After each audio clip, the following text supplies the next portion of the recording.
अस्सलाम वालेकुम students, I hope आप सब खैरियत से होंगे। आज का जो हमारा टॉपिक है वो है डार्विनिज्म, जिसे हम बीएससी बॉटनी पेपर सी में चैप्टर नंबर 9 जो कि एवोल्यूशन से रिलेटेड है, उसमें से हम इसको पढ़ेंगे और साथ साथ उसको डिस्कस भी करेंगे। लास्ट वीडियो में मैंने आप लोगों के साथ डिस्कस किया था ला मार्किज्म, जो कि जैन बैप्टिस्ट ला मार्क ने अपना कंसेप्ट ऑफ एवोल्यूशन, जो कि theory of inheritance of accrued characteristics के नाम से है, वो हमने डिस्कस किया था। और आज हम लोग डिस्कस करेंगे डार्विनिज्म, यानी कि चार्ल्स डार्विन की थ्योरी ऑफ इनहेरिटेंस, जो कि नेचुरल सिलेक्शन के नाम से है। अब यहाँ पे सबसे पहले हम लोग चार्ल्स डार्विन की अर्ली लाइफ और उसके वेज के बारे में हम लोग डिस्कस करेंगे। चार्ल्स डार्विन ने कहाँ से कहाँ सफ़र किया और उसने अपना जो थ्योरी ऑफ नेचुरल सिलेक्शन है वो कैसे पेश की।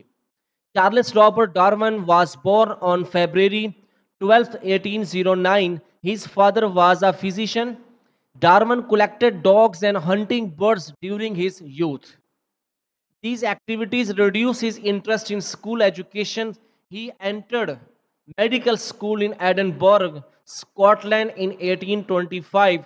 There he enjoyed the company of the scientists for 2 years. However, Darwin could not see pain. Therefore, he was not interested in career in medicine. Clear? So his father sent him to the Church of England for the training of clergy. Charles was enrolled at Christ College in Cambridge and graduated with honors in 1831. His training was also disappointing for Darwin, but he enjoyed the company of Cambridge scientists. कि Charles Darwin का बाकी related education से में से interest ज़्यादा किसके साथ था? साइंटिस्ट के साथ, कि न्यू चीज़ें कैसे खोज लगानी है। Darwin developed a keen interest in collecting beetles during his stay at Cambridge. Thus, he made valuable contribution in beetles taxonomy. अब यहाँ से क्या है, उसका शौक तो डार्विन के अंदर डेवलप हो चुका था, वो था डिस्कवरी के बारे में। और इसी इसी पैशंस को आगे बढ़ाते हुए उसने बहरी सफ़र किया, जिसे हम पढ़ते हैं। फिर बाद में मैं आप लोगों को ऊपर वाला ये जो मैप है ये फिर मैं आप लोगों को समझाता हूँ। Ways of HMS beagle.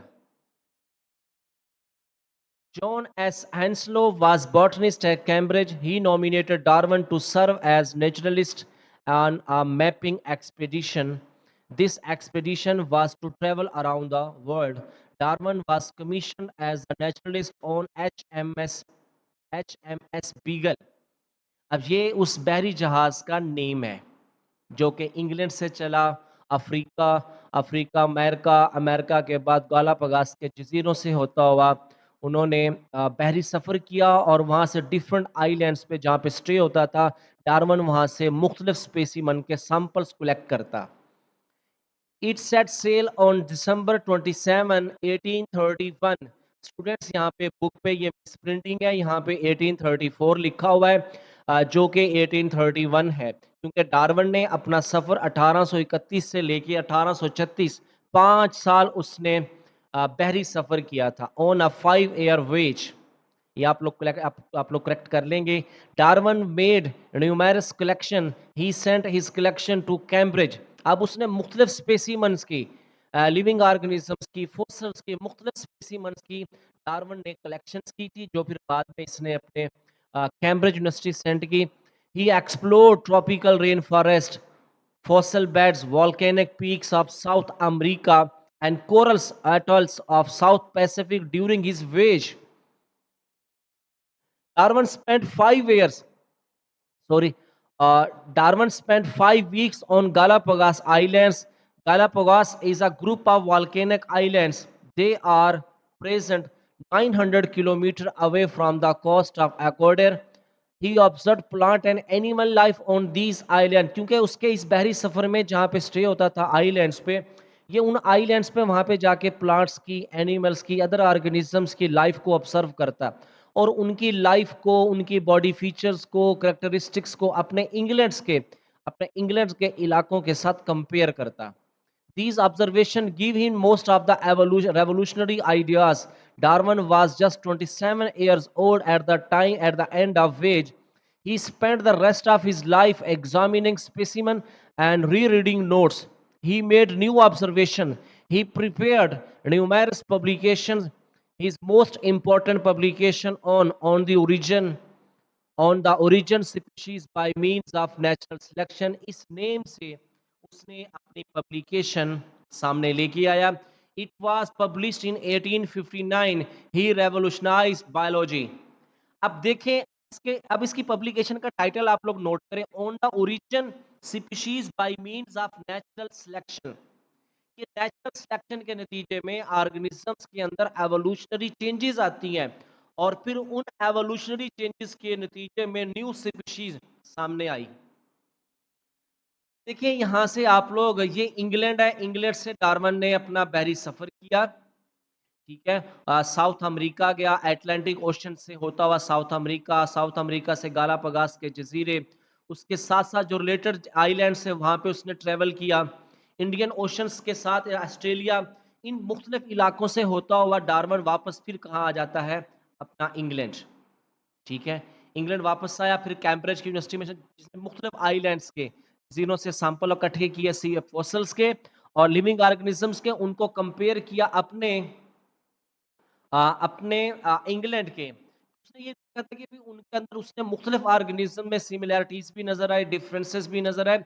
Even उस गालापागोस आइलैंड के, साउथ अमेरिका आइलैंड्स के, इसने जो वहां से फॉसल कलेक्ट किए और जो वहां पे प्रेजेंट स्पीशीज थी उसमें उसको सिमिलैरिटीज भी ऑब्जर्व की, डिफरेंसेस भी ऑब्जर्व किए. फिर यहीं से उसने अपना जो वर्क कंप्लीट किया और फिर इस टाइटल से कि on the origin species by means of natural selection के नाम से इसने फिर अपना वर्क पब्लिश करवाया. ये है डार्विन का, डार्विन के अर्ली हिस्ट्री, कि डार्विन को बेसिकली किन चीज़ों का शौक था, डिस्कवरीज का. ठीक है, और यहाँ से फिर वो कंसेप्ट, उसका उसका जो शौक था, पैशन था, वो मजीद स्ट्रांग होता चला गया, तो इसे एवोल्यूशनरी कंसेप्ट की तरफ लेके गया. ठीक है, अब देखिए नेचुरल सिलेक्शन तो ये होती है ना कि एक ऑर्गेनिज्म है. ठीक है, अब मिसाल के तौर पे उस स्पीशीज के मुख्तलिफ ऑर्गेनिजम्स हैं, उनकी बेटर क्वालिटीज के कोई जीन्स हैं. नेचर क्या करेगी, उनको सिलेक्ट करके अगली जनरेशन में ट्रांसफर करेगी, और जो जीन्स को बेस्ट क्वालिटी के नहीं है, बॉडी के अंदर गुड फीचर डेवलप नहीं करते, तो ऐसा ऐसा कुदरत उनको अगली जनरेशन में ट्रांसफर नहीं करती. अब जो न्यू स्पीशीज जो आगे सामने है, उसमें जो उनकी जनरेशंस होंगी, उनमें जो बेटर क्वालिटी के जीन्स ट्रांसफर होंगे वो उनकी बॉडी में अडेप्टेड हो जाएंगे. एक टाइम ऐसा आएगा कि वो न्यू जीन्स ही सारे होंगे, न्यू सीक्वेंस वाले, जो कि अर्लीस्ट ऑर्गेनिज्म से डिफरेंट होंगे. और इससे क्या हो जाता है, वो जो न्यू करेक्टर्स के जीन डेवलप होंगे वो स्पीशीज ही न्यू बना देते हैं. ठीक है, ये डार्विनिज्म, जो कि डार्विन ने अपना एवोल्यूशन का कंसेप्ट दिया, जो कि नेचुरल सिलेक्शन पे बेस करता है.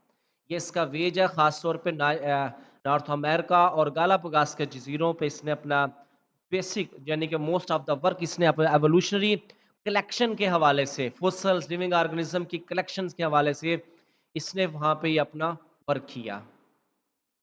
ये डार्विन की हिस्ट्री, डार्विन के मतलब एवोल्यूशन से रिलेटेड जो बेसिक कंसेप्ट है, इसे आप लोग रीड करें. नेक्स्ट टॉपिक में मैं आप लोगों के साथ डिस्कस करूंगा early development of Darwin's ideas of evolution, कि डार्विन ने एवोल्यूशन की तरफ कैसे मूव किया, उसके माइंड में किस तरह के आइडियाज सामने आए कि ये चीज़ एवोल्यूशन है, ये इर्तिका है, न्यू स्पीशीज के नए बनने की ये वजह है, ये कैसे आइडियाज उसके माइंड में आए और कैसे फिर उसने इस आइडियाज को सामने लेके आया.